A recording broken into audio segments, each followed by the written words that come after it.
call us to order. Hello, everyone. Hello. Welcome. So great. First up, we are going to have attendance. Okay, thank you. Next up, we're going to approve the agenda. Can I have a motion to approve tonight's? So moved. agenda? Second. Great. All those in favor say yes. Yes. All those opposed? All right, agenda is approved. Next up, consent agenda. Can I have a motion to approve the consent agenda? So moved. Second. All those in favor of approving the consent agenda say yes. Yes. Yes. All those opposed? All right, consent agenda passes. Are there any citizens' comments? No citizens' comments. Okay, moving right on to the financial reports with Eli. Okay. Did we approve? Yes, okay, consent agenda is approved, and all right, Just flew through. yes, your reports begin on page 21. So our, just to touch on a couple things, general fund cash balance stands at $10.1 million as of the end of February 29th. That's approximately 6 months of expenses. And you approved a transfer of $2.5 million from the capital fund at the last meeting. So you can see that top line in the chart taking a turn downwards as the $2.5 million is transferred from the general fund into the capital fund. So it's no longer undesignated. So our tax receipts are recorded as we go on, and we have received 100.08% of our budgeted tax receipts for the year. So we'll probably finish maybe 100.4, 100.5, somewhere in there, depending on what tax delinquencies roll in and things like that over the course of the year. Always good to be at that point at this moment. So our unassigned fund balance is now $7.2 million after the transfer. So that is now 4 months of operations, which is right about where you want it to be. So that's like a third of a year. Anywhere between 25 and 33% is kind of like the sweet spot for your undesignated fund balance to allow for rainy day and such. So on the next page, revenue expenditures. Our revenues are at 68.5% of the budget after 66.6% of the fiscal year, running a bit ahead, and we'll touch on that in just a moment in a good way. Our year-to-date expenditures are 60% of budget after 66% of the fiscal year. That's where we like to be. And so far, we are looking at a surplus of about $1.6 million. I do expect it'll come down a little bit before we get to the end of the fiscal year as summer spending gets rolling. And then to skip ahead to page 26. So here you can see that far right column. Anything that is above 66% is running ahead of budget. Anything below is running under budget. Looking at the expenses. So the big one, or the revenues rather, the big revenue is that library fines and fees are running more than we expected because we can, or rather, grants and memorials are running more than we expected, mostly because the Friends have been giving us money this year. So that's 122% of what we expected to receive already at this point in the year. And non-resident fees are at 77.5%, so a little ahead as well. Just we budget for those conservatively, and it's always nice when those come in a little ahead. So that puts our total revenue 68.5% of budgeted amount. If you look at expenditures, overall personnel is pretty much right on the dot, 66.2%. But you can see that wages is a little bit ahead, benefits is a little bit below, taxes is a little bit ahead, and we'll be balancing that as we head into budget season. It may still need a small adjustment as we get toward the end of the year. We'll see. Accounting and audit, that continues to be over. We'll bring you an adjustment for that at the very end of the year. We always want to, for some of these, we don't want to make our adjustment until the June board meeting because the adjustment has to be enough so that it finishes under budget. And so it's better for us to wait until the last minute when as many invoices has arrived as possible. So accounting and audit, we won't bring a revision to that until the June meeting. However, building rental will bring next month as we're heading into the budget cycle because that's a very predictable expense. And as I mentioned, that was something where we had an error in spreadsheet development that had allow us to not quite budget quite enough, but we'll be taking that out of capital outlay, and that'll work just fine. So we'll have some more information about that next month. Legal expense continues to fall now that our major legal expenses for the year are behind us. You can also see library programming running a little bit ahead at 72%. So we have some big expenditures coming up in the next couple months, so we'll be watching that one. Postage is way over. We made some changes this year. We're basically mailing more things and making, we chose a different way to mail things. It's a lot easier for staff to use. But you can see, even though it's 102% of the budget, the total amount of the approved budget is $21,000, so that is not a major line item. Software licenses and maintenance is already at 90%, but that's a very front-loaded one. We spend most of that in the beginning of the year. Similarly with that's conferences and travel, it's at 90%, which again is good to see that that's been being used. It's software licenses and maintenance, that's 81%, and that will continue to fall and should end the year under budget.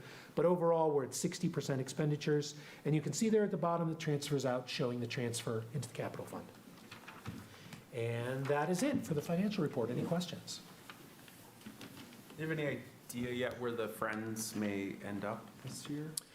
Yes, so we just got $25,000 from them, and we're expecting to receive another $10,000. So I think we'll probably. That's not recorded here. That is not yet recorded. Right. We have just, they're contributing to a project that we are doing in partnership with the Summer Festival called Monuments. That'll be happening on campus in the fall. So they have committed $10,000 toward that project. We'll be receiving that shortly, and that should show up here. So I'm expecting the Friends will finish around $45,000, but they're also going to be entering their own budget cycle and giving us a number of what we can expect to receive from them next year in time with our budget cycle. Of course, this is a year for a lot of uncertainty for the Friends as they're transitioning to their new space. So we'll see how that all comes together. Did I answer your question, Jim? Yes, thank you. Any other questions? All right, that's the financial report. Great, thank you, Eli. Moving on to committee reports. First, we've got the executive committee, which met right before this meeting. We talked about the director evaluation process, which we are currently in. So next month, the full board will receive Eli's narrative and instructions with a form to provide feedback, and we'll be moving through that process, which will end in May. Also got updates on other committees. And talked about some personnel stuff. And that's the executive committee. Budget and Finance Committee, did y'all meet? Nope, nothing to report. Okay. Facilities Committee, Scott. Yes. So the Facilities Committee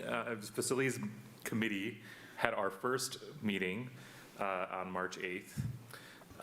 And we kind of got a bunch of updates on things that are going on. So we have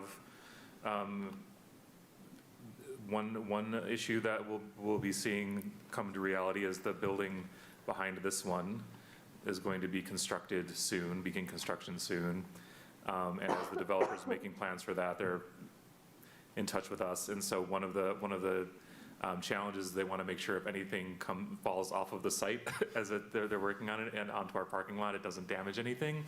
So they'll be planning to, at their expense, to put a like scaffolding canopy over the parking lot and making up for any lost parking spaces during the course of construction by procuring some spaces for the library use. So we'll get a front row seat to all of that as it's happening. We also talked a bit about beginning the conversation for anticipating making a capital plan for maintenance of the branch buildings. Those buildings were new not too long ago, but pretty soon they're going to start needing some sort of more major maintenance and repairs. So we want to make sure we're just ahead of the ball and planning for those buildings as they get a little bit older. We got an update on the still stalled generator project at Westgate as we're figuring out what exactly, we're making sure we're going to buy the right thing when we do get that generator installed. So there's still some ongoing work there where that moves forward.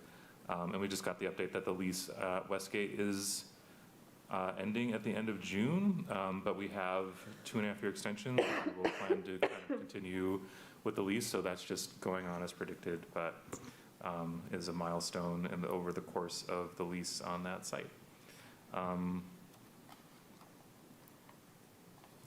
Yeah, and those were all the major points that we discussed at the first meeting. Great, thanks, Scott. Any questions about any of the committee reports? Do we do questions? I don't remember. Okay, moving on to the library report with Eli. All right. So get the March monthly report for you up here on the screen. So for our stat of the month this month, one thing when we talked about the annual report last month is there were some questions about request volume and how requests might have been changed over the past couple of years. So we took a look at that. What you've got here is a chart, total requests placed by pickup point. Okay, the bottom is the blue, Pittsfield. Above that is green, downtown. Above that is gray, Traverwood. Above that is Mallets in yellow. And up top is Westgate. So you can see there, 2019 was kind of like our baseline for this 5-year period that we're looking at. In 2020, there was, about 3 months when we were completely closed. So that was a big change in the inflection point. And when we reopened, it took some time for usage to start happening again. 2021 was the vestibule service year. So that was almost only service by request. So there was a lot higher volume of all of those. And one of the questions was that an inflection point to the usage of the request system? And the answer seems to be a little. When we reopened in full service, you see in fiscal year 22, there was a decrease, and then that was greater than 2020, but a little lower than 2019. And from 2022 to 2023, mostly flat. Very slight decrease, as we saw with our circulation numbers overall. So just to look at those numbers then, this chart just compares the raw numbers of requests from fiscal year 19 to fiscal year 2023 and the percent change of each. Now, if you recall, our overall circulation is down about 25% from 2019 to 2023. Whoops, wait, we'll not touch that.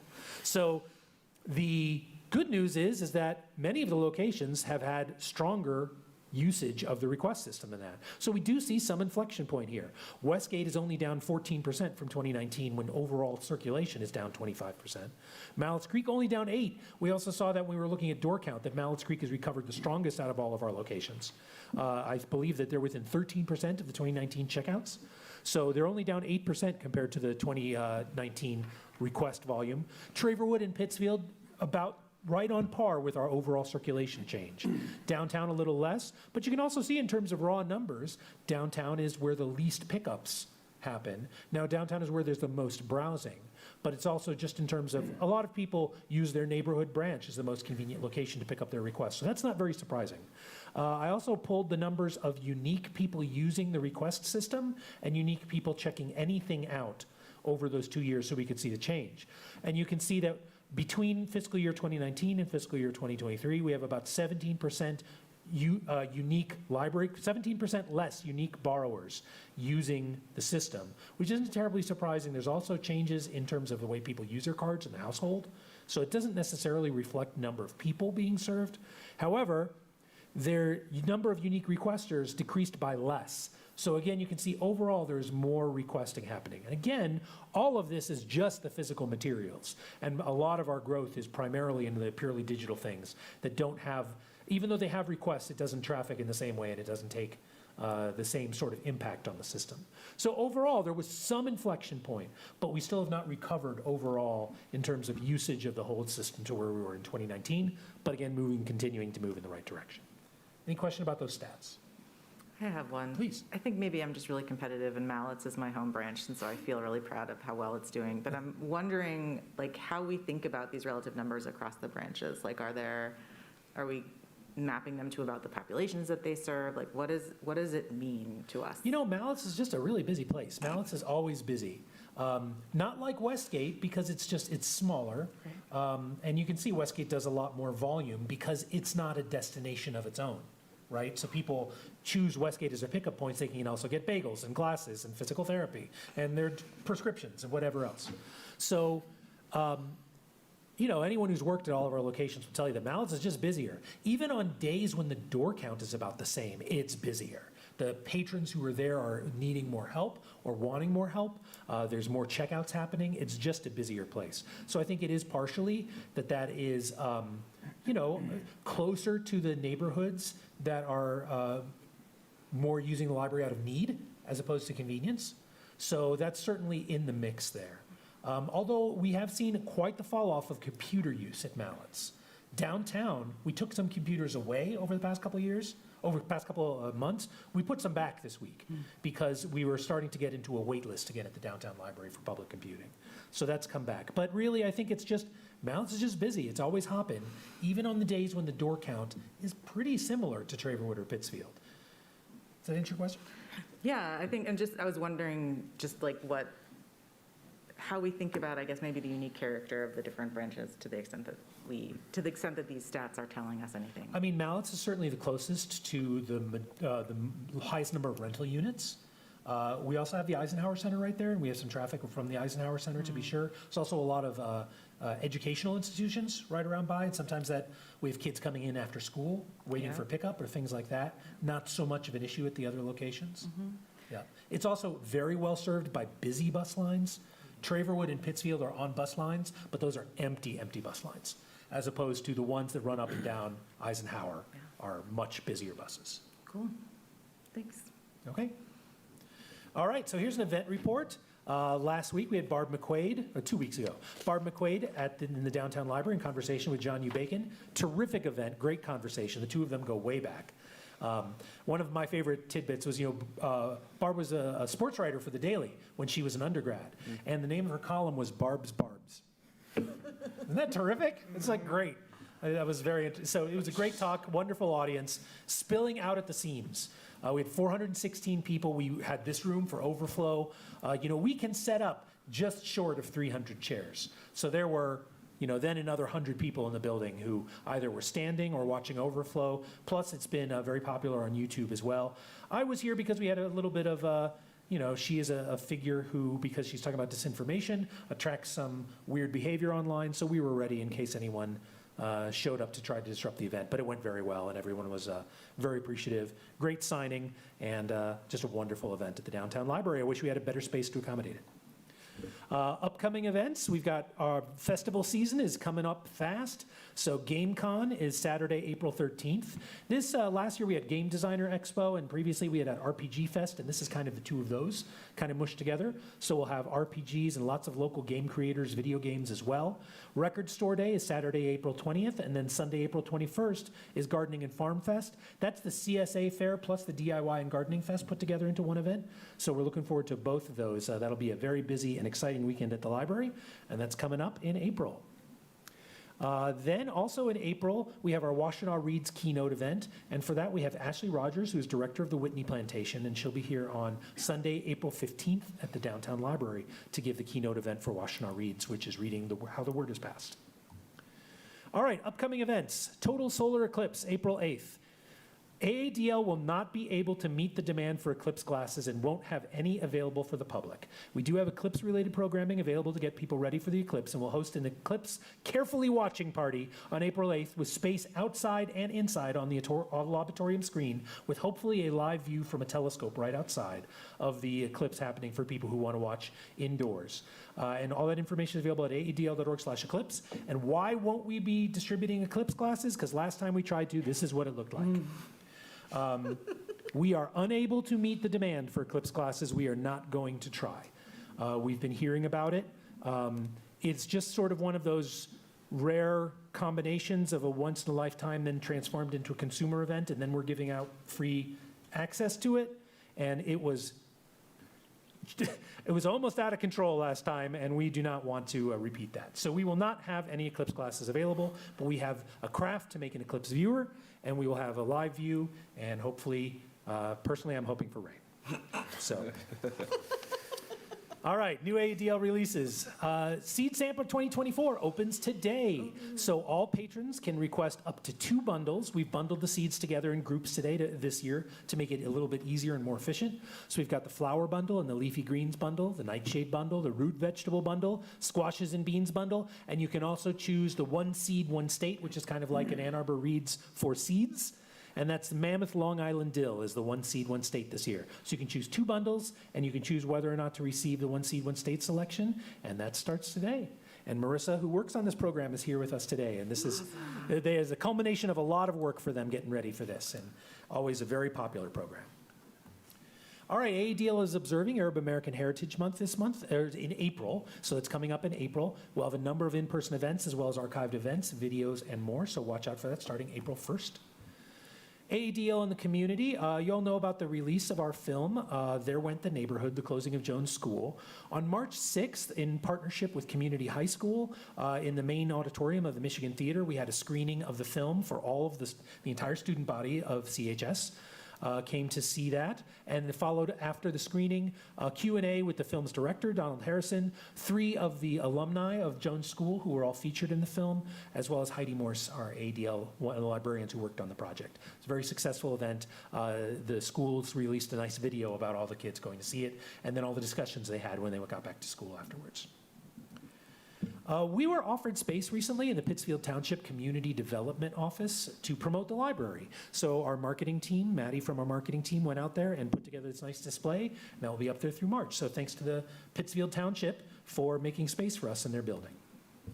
All right, now we're going to catch up on Ann Arbor 200. So if you remember, we left off with number 15, which was Ann Arbor's first black poet, Charles Shoemaker, not Shoemaker. Yes. So number 16 was the first fictional Ann Arbor, the first time that there was a book that fictionalized Ann Arbor. It's published in 1875. Justin McCarthy's Dear Lady Disdain is the first novel known to be set in Ann Arbor, albeit thinly veiled with the pseudonym of New Padua. So that was what is called in the book, but it's clearly a book that is set in Ann Arbor, published in 1875. Number 17 was AADL Talks to Peter Andrews. He was a longtime music promoter. He was the organizer of the Freeding Johnson Clare Rally and the Ann Arbor Blues and Jazz Festival. We had a terrific conversation with him back in 2010. And he passed away within the past year. So we were happy to be able to bring that out. A very interesting guy and had a lot of, as you can imagine, stories trying to organize that rally. He recorded a call with John and Yoko when they were saying they wanted to come to the rally, because he knew that there was no other way anyone would believe him that they were coming. So more to come with that. Number 18 is an interview with Janice Bobrin, who's a former Washtenaw County Water Resources Commissioner. It was formerly called the Drain Commissioner, and she was served for 6 terms from 1989 to 2012.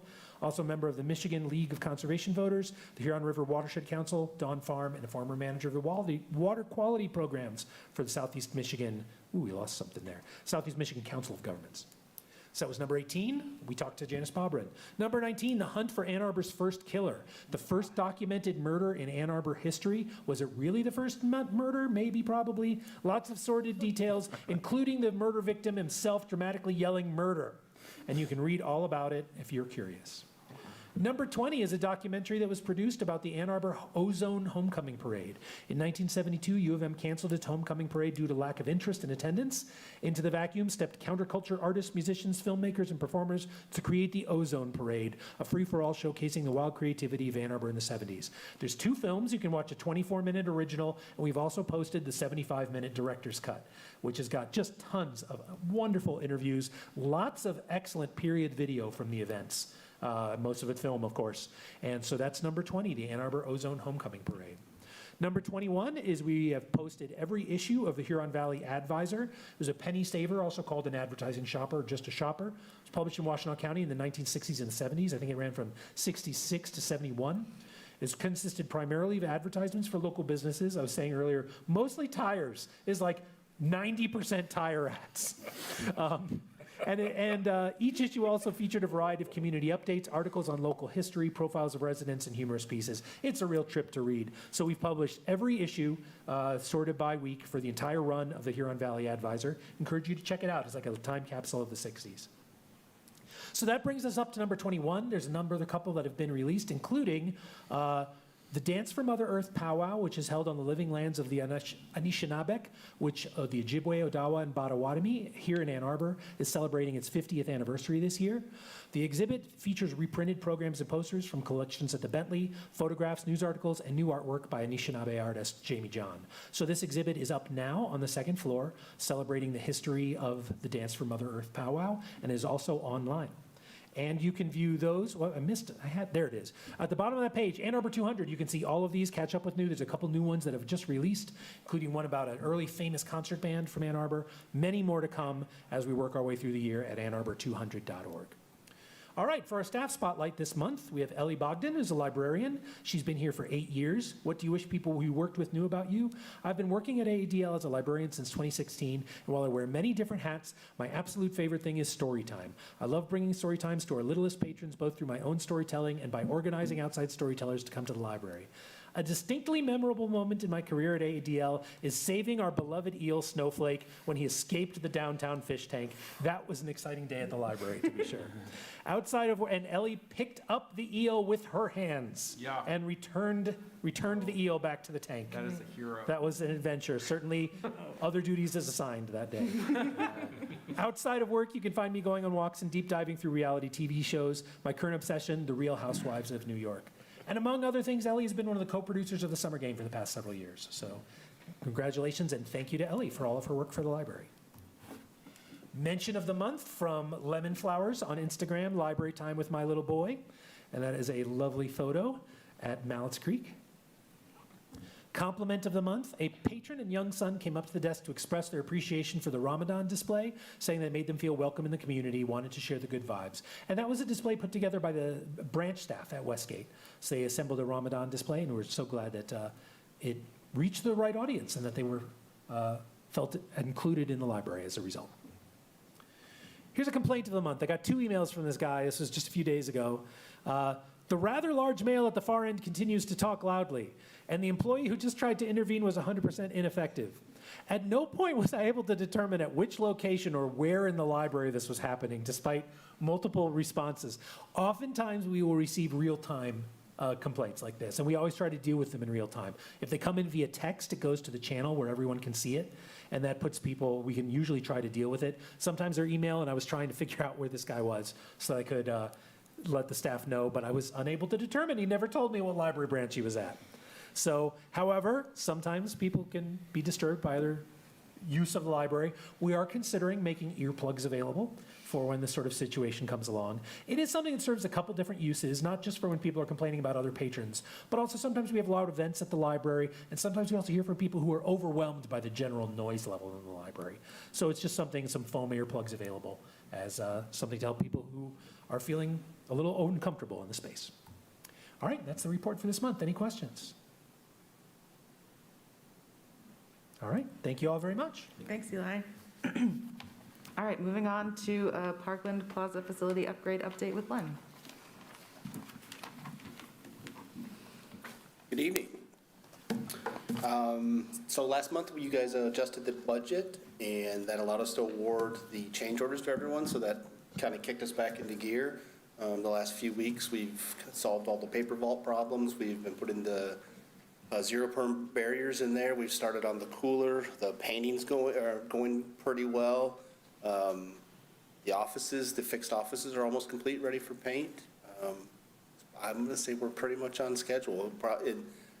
Before the end of the month, we'll be able to schedule some of the civil site work to get that going in April. And then substantial completion is still looking like that May 1st timeline, maybe a little bit before, maybe a little bit after. But we're right on, we're within 2 weeks of the construction schedule from when we started, so it's moving along pretty well. Any questions this month?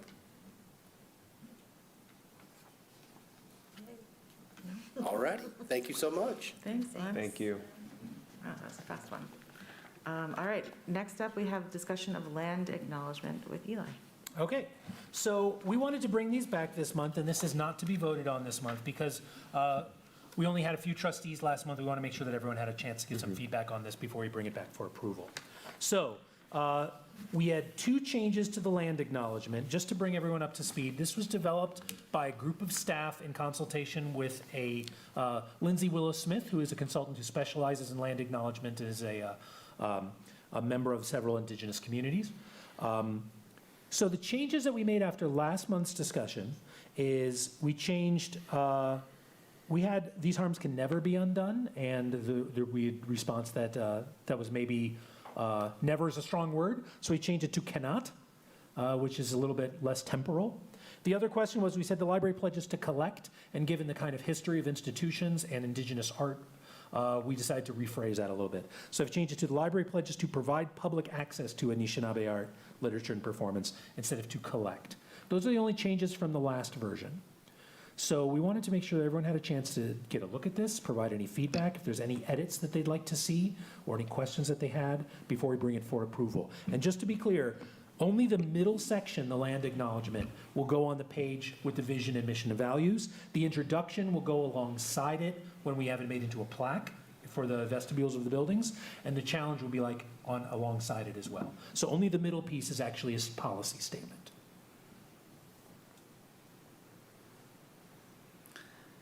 Can I ask a question? Please. Maybe not necessarily directly about the land acknowledgement, but, we're talking about in the end here that support and recognition of specific artists.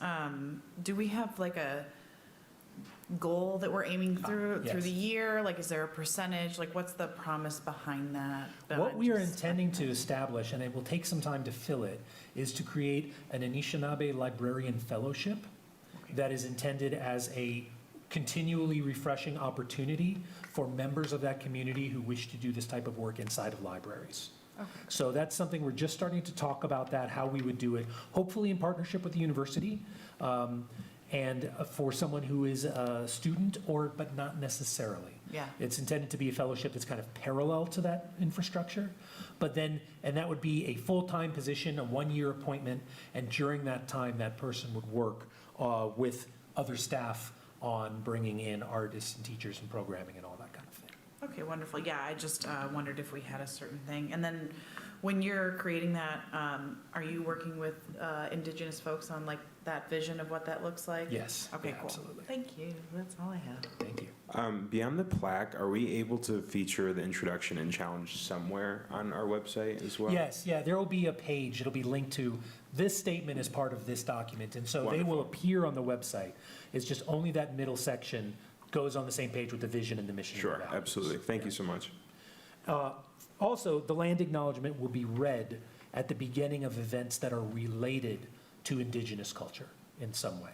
One of the pieces of feedback that we had in consultation with the consultant was that if you do it at every event, then it is not very meaningful. So you need to focus it on the events where it is, germane. Any other questions or thoughts or feedback on any of this? And you're welcome to email me later if you don't have anything in mind at the moment. I missed the last conversation, so I don't know very much about the process. So, if you covered that last time, I don't think we should cover it again, and I'm happy to talk to you. Just in a one-on-one. nutshell, a group Yeah. of staff worked over a number of months in conjunction with the consultant, and they had the understanding that this would be approved by the board before adoption. I would say what gives me pause is that I think land acknowledgements, in my view, are not words. They are process and action first and foremost. Right. And what I don't hear in the process, at least as you briefly described it, is how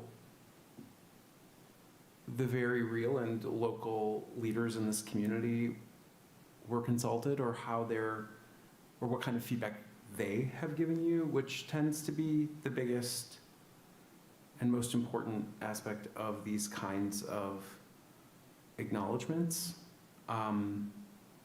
because those that are the most effective are sort of seek to cultivate a kind of culture and relationship Right. for the institution. And I don't know enough about the process to know if you feel like that's happened adequately or not.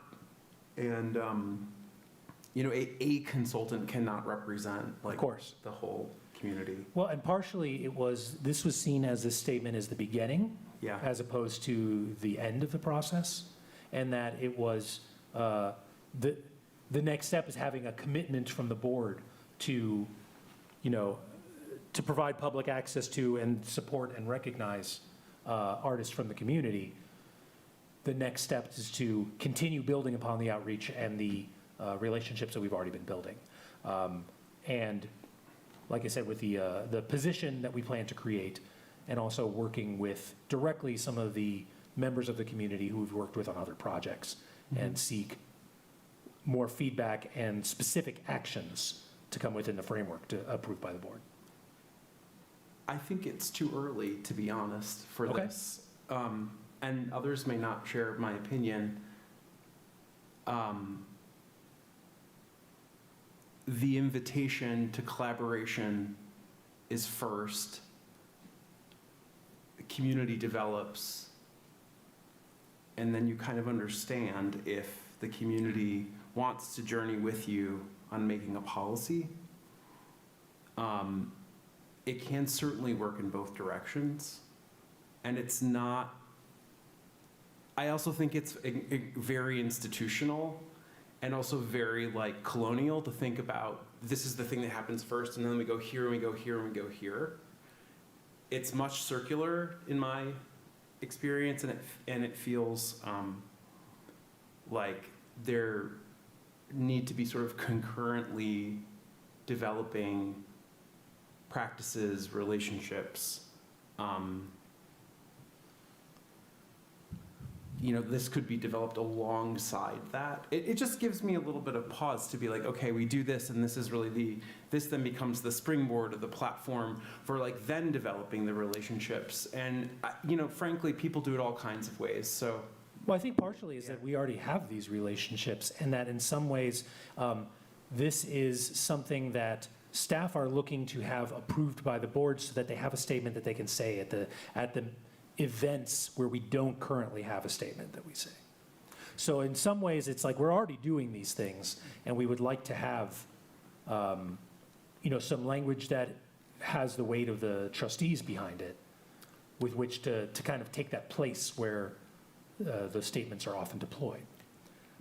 Can there be, or has there been, a public forum in which all folks can lend thought to this? Of course. I think that, I suppose, would at least be as we're talking about starting a formalized conversation. I mean, the first. I want to. Yeah, I mean, the first thing that I would do before you ask for our approval is to invite your existing collaborators in to take a look at this and tear it apart, and then bring it back to us. And that would be my charge as a board, to say, like, that's a process point. Because, like, I don't feel like I'm in the best position to validate whether this land acknowledgement makes sense for AADL as a board member who's disconnected from your boots on the ground community builders and programmers that do a very, very, very good job. I don't feel like you need our permission to enlist the feedback of the community. Sure. I want to approve a land acknowledgement, like an official land acknowledgement for the system. And I want to, I'm very much in support of this. And I want to understand, how, really what the probably already existing community of collaborators is thinking about it before I personally sign off on it. And you might enlist your consultant to run a few community meetings or social groups or focus groups if that has not happened already. And it may have, I don't know. Okay. Well, that is all something we can do. So why don't we revisit what a timeline would look like for that?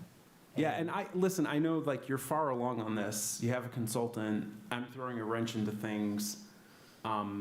It's my point of view, and I don't know where others come down on it. No, I'm absolutely with you on this. I think that's a refreshing point of view, particularly since at least I do not, I'm not a part of those communities. I think as well, I want it to be, I'm emphasizing the public forum as well, just because I want there to be an invitation for folks outside of our traditional collaborators to on the record in a sort of community lens, lend that voice as well. Jim, I think you're raising very valid, reasonable points. That's great. Great. Not to beat a dead horse, but I think part of what you find when you enter into that is that all kinds of institutions are pressing on a very, very small community of people to do these kinds of things, and part of the process is being what do we need to do institutionally to have a continuity or a kind of continuum of relationships with you, when 1,000 other organizations are trying to do exactly the same work, and it's really intense, and sometimes really exhausting for the communities to feel like something is being done to them, and or their sort of knowledge is being demanded in ways that don't feel authentic to them, I guess. Right. I feel like there's the challenge of inviting input without asking for labor. Yes, which is very tricky. Yeah. And this is where your point, Jim, about collaborators as a starting point makes a lot of sense, because there's already a relationship, there's already trust presumably in place. Aiden and I have like very mixed feelings about the public forum thing, partly just because of the like potential for and likelihood of co-optation in a place like Ann Arbor. Yes. Like I worry about who will show up and who will feel like they have room to. And who will take the floor. Right, exactly. So I am very open to like a continued discussion about our approach to bringing in more community, specifically Anishinaabe community perspectives. Yes. Before we approve it as a board. I think that makes a ton of sense. But I also think like a pause for care around how we go about that Yeah. makes a ton of sense. I think that's Yeah. reasonable. Also, I just want to point out that like accessibility is key within that. I think a lot of times when we do events, we just expect people will want to come to us, and we expect that that's like an easy thing. And there's a lot of privilege behind that. So like opening up alternative channels, because like a Tuesday at 6 p.m. might be possible for some, but impossible for others. So I just want to shout out accessibility yet again. Well, also, I mean, if you have partners that you have trusted relationships with, I think that, you know, that's a great place to start. And I'm sure that those partners would be really happy to know that you want their input, you know, because like you said, these events are already happening. And so I feel like there's already goodwill, you know, and collaboration happening at that point. And so, right, like the input versus labor, right, like you're already providing mutual, you know, support for each other. So that, I think, seems like the right place to start. I just to give some perspective too, like the U of M is sitting on a new land acknowledgement that has just been in committee for, I don't know, like 3 years, because when President Schlissel resigned, it like upset all of the internal workings of the university, and that was one of the things that is like sort of just like spinning out there in the universe somewhere after a committee of really engaged Indigenous folks on campus and in the community and other administrators developed that new policy over the course of several years. So it's like, these processes are really, they can be very intense and very complicated. Hopefully that does not happen here, and that the sort of scale of bureaucracy is much smaller. And that you do have easy reach to the people that are your like closest sort of collaborators and friends that identify as Indigenous or Anishinaabe, and that they should have some agency in this before we start saying like what it should be. Because I can tell you, I'm not sure. Like I know you said you changed the word to collect. From like collect. that word never would have been in here in my or my estimation if that conversation had happened. Like it's just such a it's so antithetical in a way, like to the idea, to some of the sort of Indigenous ways and kind of knowledge sharing. So that's a really good kind of like example of where like institutionality. You know, we actually talked about that Yeah. in the process, and one of the reasons that because that exact question was discussed. Yeah. And one of the reasons that Collect made it to that draft was because libraries don't have the same baggage around it that museums do in the way that word has been used in relation to this community. Not that there's no baggage, but that it is a different Different baggage. Different baggage, for sure, yeah. Well, this is all super useful, and it's just part of the question here is, when in the process did you want That's your right. action to come? And this is very helpful. So we'll start with that, and we will bring it back when it's ready. Thanks, Eli, and thanks, Jim, for initiating that conversation. So next up, we have discussion of the sustainability statement, which is on page 29. And Okay. going back to Eli for that. Sure. So this was just, again, we wanted to bring this back to make sure everyone had a chance to look at it. I drafted this as a starting place for a conversation. The one thing, so this is the same draft from last month with one change that I would like to discuss, which is one of the things that we talked about last time, was what's not really reflected in this draft is demand on the library system and how, in many cases, a lot of these decisions are driven by demand. So one potential way of addressing that is careful consideration of the demands on the library system and the current and future environmental impact of its decisions. So just including demand in there as a potential sort of factor that is being considered when we're weighing decisions related to sustainable use of resources.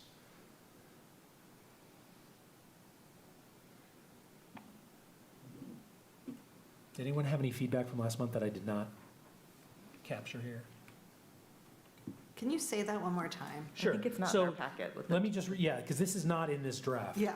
So what I'm proposing is I would change to AADL commits to careful consideration of the demands on the library system and the current and future environmental impact of its decisions, including energy use, so and so. So just inserting demands after careful consideration. Thank you. Sorry, my brain, I was like. No problem. Yeah. Perhaps this is a bit redundant, but I want to somehow emphasize that this is a proactive effort as opposed to a reactive one. I'm thinking of future generations and boards and administration. I don't know if it's something as simple as just AADL proactively looks for, creates opportunities to make progress. Again, it may be redundant within this context because I'm aware that our board is proactively looking for such things. I just want to be explicit in terms of our position, how it looks. That's great.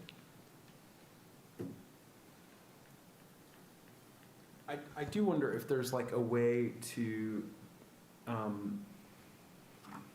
like, think about how if you had to report out on the application of this statement or policy, Yeah. like how does it help you do that?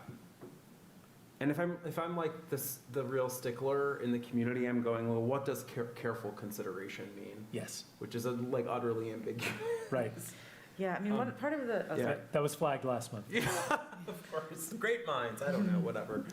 I mean, part of the motivation for the sustainability statement was for us, Yes, the board. One of the things that prompted it was the discussion about the new box truck Yep. and the Yes. fact that we struggled with this decision to spend more than twice as much money on an electric truck. That's right. And the feeling that if we'd had something to point to beyond our fiscal responsibility, but that we have other kinds of responsibilities too, that would have made it perhaps easier. And so that was like, I think it's for us as much as it is for the library leadership, so that we can, because of the conflict that often exists between price and sustainability. Yeah. I remember that, and I was thinking a little bit about just like, what are some things you would put in a statement like this about, that would make a statement like, sometimes we make decisions that are environmentally, where we prioritize environmental impact over cost. And just to say that very deliberately, Yeah. because I think we do that. I also just worry about like our contradictions, like we bought an electric vehicle and we have gas generators at like all of our, like. Careful consideration. Yes, a careful consideration. There's also something in here that just should be like, libraries are about the sharing economy, which doesn't. Yeah, we talked about I mean, I think that's just like, right, that's like the highest level, is that hopefully we reduce waste through. Well, I think that's addressable, Yeah. increasing reuse, resilience, and sharing in our community.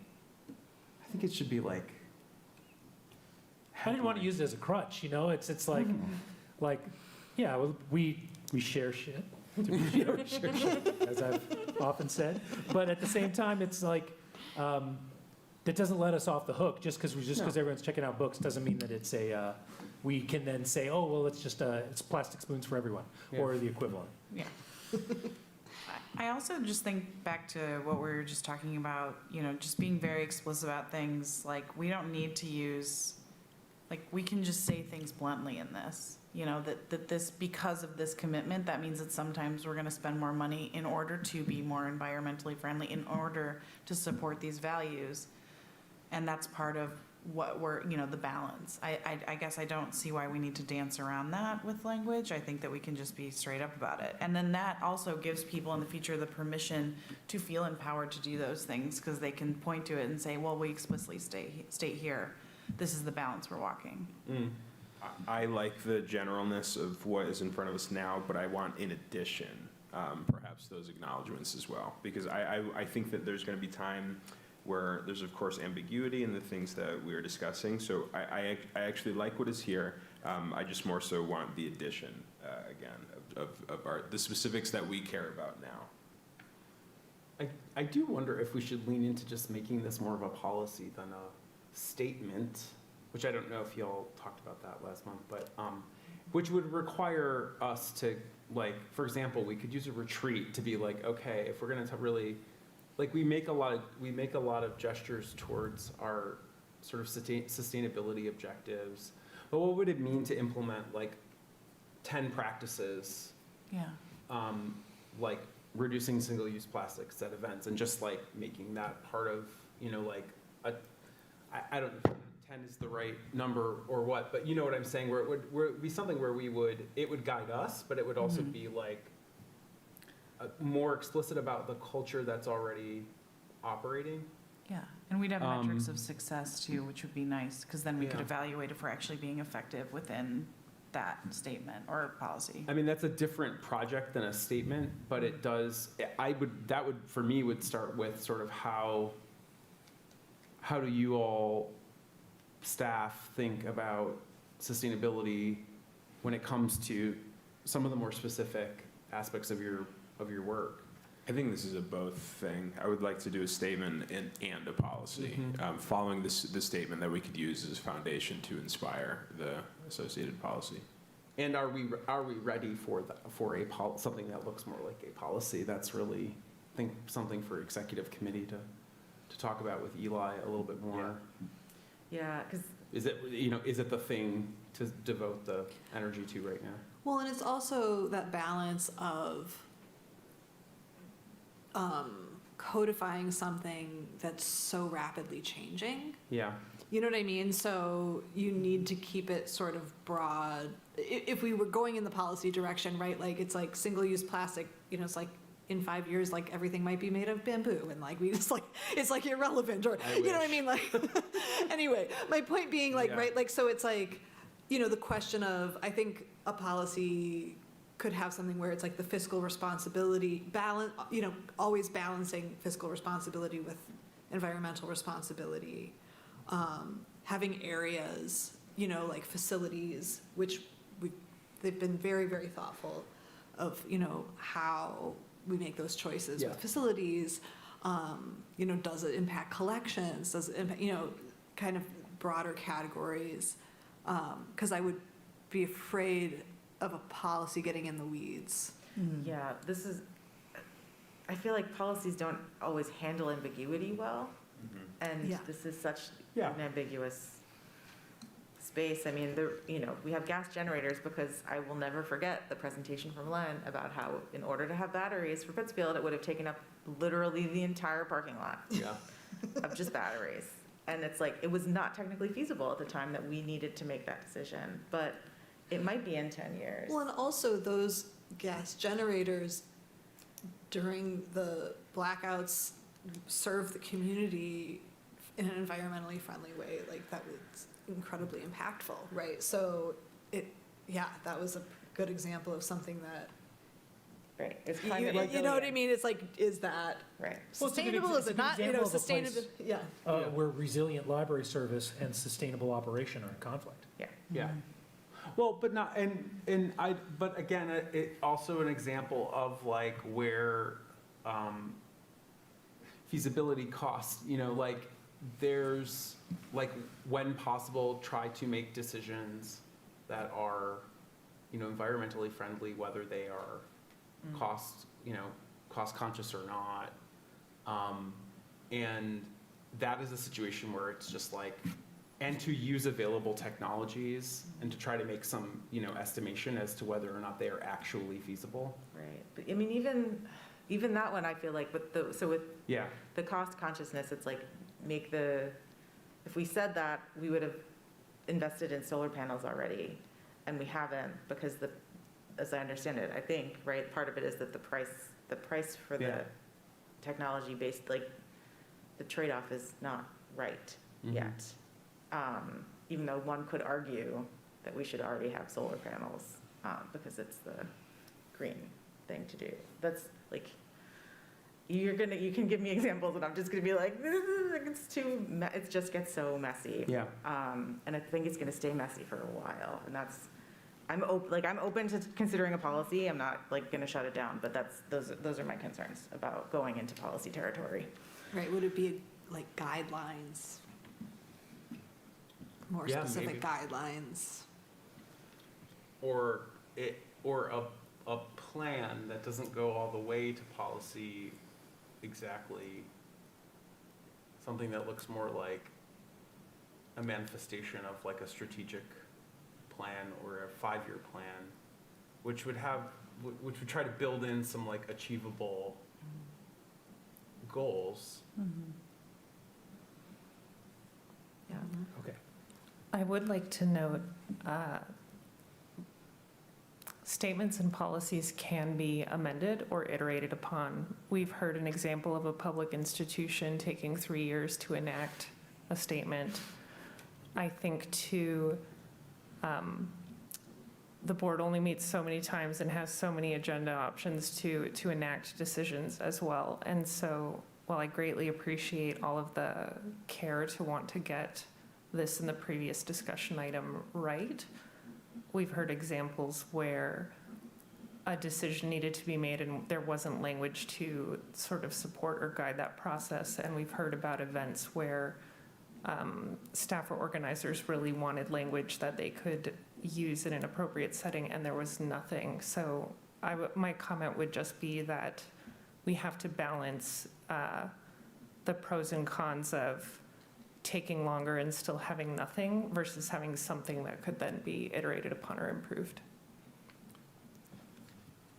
Yeah, and my thinking on this is the impetus behind this was to, I think, reflect back to the community how we're already working, and codify that. And I think that's important, even if it's just a statement. And I'm comfortable with the shape this one is in. I think it is proactive. We are considering, or, it would like the administration brings to us, like, do you want the electric truck? Do you want the gas truck? Like, do you want to do the solar panel thing? Do you want, like that we're already doing this. And so this is at least putting in writing, like, this is how we're thinking about things. This is how we're working. A future board can always change this. A future board can ignore this. A future board could use this to push back on an administration that's not doing what, if they support this. So I think this is a good starting place. I think this responds to the impetus that led us down this path. So I'd like to get us to the point where we can have a statement and then make a decision what comes after that, as we go forward. Plus one, I would feel comfortable in this current iteration passing at least the bones of this or the very thing next month. I do think that the land acknowledgement will take some conversation further, but this one, I agree, and I appreciate that point, Lisa. Yeah, I agree too with the point that I think land acknowledgement feels like it needs more time than this one. And, one thing that we are looking at forward to some finance policy revisions later in the year. And it might be better to revise, to build sustainability goals into the finance policy, which is where all the rubber meets the road. That makes a lot of sense Or to whatever me. your non-particulate rubber alternative is. So I think that there might be a place for that to be more built into existing policies opposed to its own set of statements that can then bind you in both directions. Whereas a statement is something that guides your actions and policy is more binding. So it's something to consider as we move forward. But this is very helpful, and we can discuss in executive committee what the next steps are. And Great. thank you, everyone, for your feedback on this. It's been very useful. Awesome. Thank you. Yeah, thanks, everyone. Thanks, Eli. All right, moving on to new business. We have a couple more, or no, one more committee appointment to do that we did not do last month. So the way this works is I'm going to put forward appointments, and then we're all going to discuss and vote. I would like to appoint Aiden as chair of the Budget and Finance Committee, with Kat and Anna serving as committee members. Discuss. I will just say, I think that this would work out well, considering 2023, we had the exact same makeup of the committee, and I think things went well. And as treasurer, I would be happy to chair. I think it makes sense in terms of the overlap of responsibilities. Great. I think we usually do vote on this, right? Yeah, we're going to vote on it. Jim, are you jealous? Do you want to take my place on the finance committee? All right, well then, can I get a motion to approve that proposed makeup of the Budget and Finance Committee? So moved. Second. Great, all those in favor say yes? Yes. All those opposed? All right, we have a Budget and Finance Committee. Thanks, Hooray. everyone, and thanks for agreeing to serve for another year. All right, do we have any citizen comments?